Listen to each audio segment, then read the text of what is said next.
Bom dia a todos, todas e todes. Eu me chamo Rafaela Cristina, sou mestranda do Prof. Artes da UFMA. Colaborando comigo na pesquisa, temos também aqui a professora Maria Francisca, mestranda também do Prof. Artes da UFMA, e a gente apresenta a pesquisa Imagéticas Urbanas, processos de investigação em artes visuais e ensino de arte. O trabalho, consegui passar.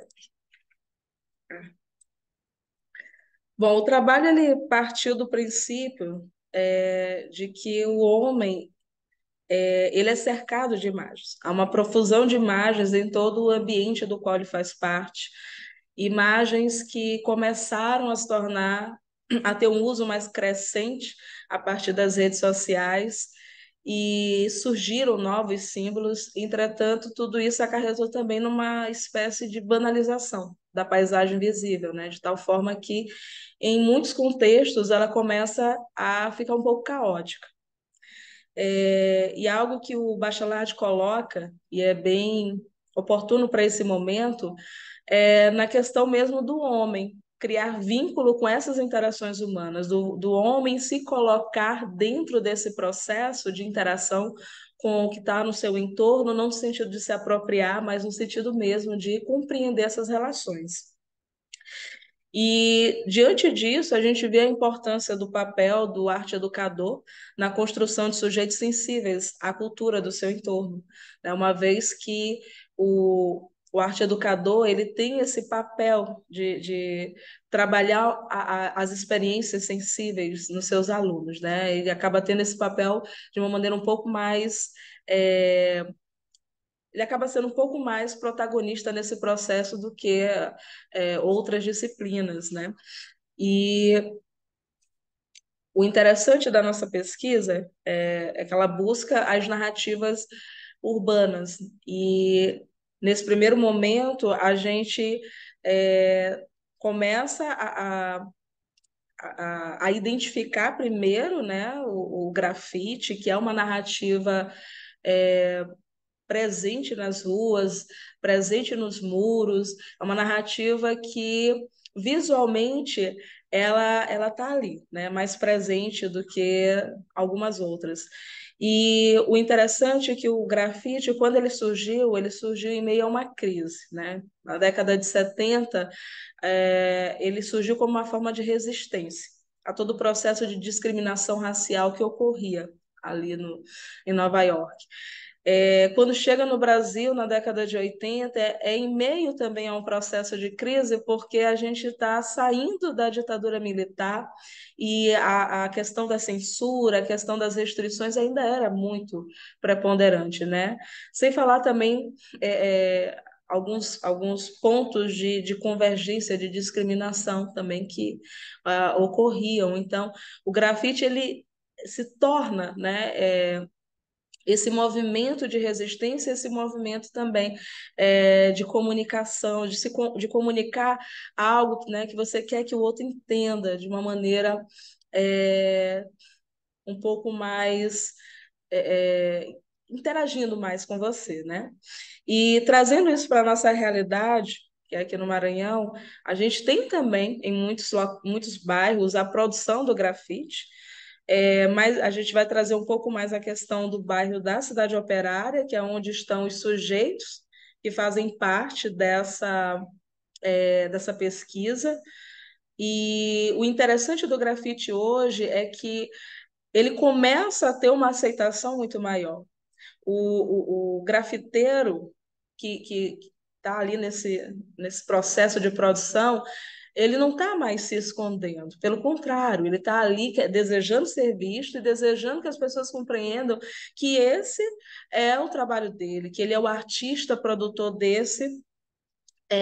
dessa narrativa, né? E as redes sociais começam a se tornar um aliado também dessa produção, começam a se tornar um aliado também desse artista grafiteiro, que não tem a intenção, né, do vandalismo, então ele não tem a intenção de se esconder, pelo contrário, ele quer que a arte dele comece a ser bem vista. E aí a gente se depara com, inclusive, escolas pertencentes a setores públicos, não somente escolas, né, mas a gente se depara também com setores públicos que começam a adotar o grafite como uma forma de embelezar aquele espaço, né? Mas a gente sabe que para o grafiteiro é algo que vai além do querer embelezar esse espaço, ele quer comunicar algo. E o que se deseja para o nosso aluno é que ele possa perceber isso, que a intenção não é que o grafite ali seja algo para embelezar, mas que seja uma forma de comunicação, uma arte que está sendo produzida, né, para falar também sobre os anseios desse artista, para falar sobre as questões econômicas, políticas. Então, ele está ali para se comunicar. E o que a gente deseja dentro desse trabalho é que o arte educador ele consiga trabalhar esse resgate dessa identidade cultural no educando, que se depara nesse contexto um pouco distante ainda dessa produção, né? A gente não quer que ele olhe um grafite e só olhe. A gente quer que ele experimente, que ele sinta, né? Que ele entenda essa narrativa que está sendo colocada.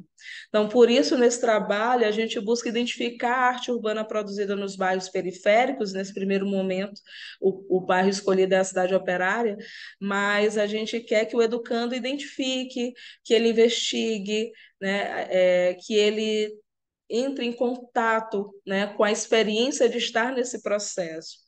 E ao experimentar essa sensibilidade, né, que ele consiga perceber toda essa arte produzida no entorno da escola, que ele consiga realmente ficar mais sensível a esse, que ele consiga realmente ficar mais sensível a todo esse processo.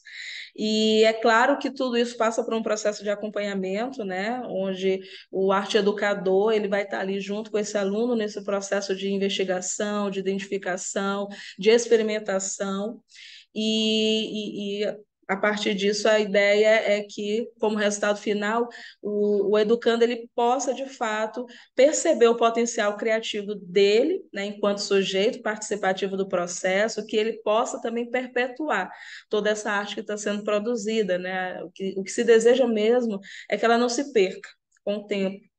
E por isso, né, nesse trabalho, a gente busca, por meio do ensino de artes visuais, que os educandos investiguem, identifiquem, se apropriem e reflitam sobre a produção artística e cultural da comunidade no qual estão inseridos. Então, essas são as nossas referências e nossa imensa gratidão pela oportunidade de ter esse espaço para apresentar essa pesquisa tão enriquecedora.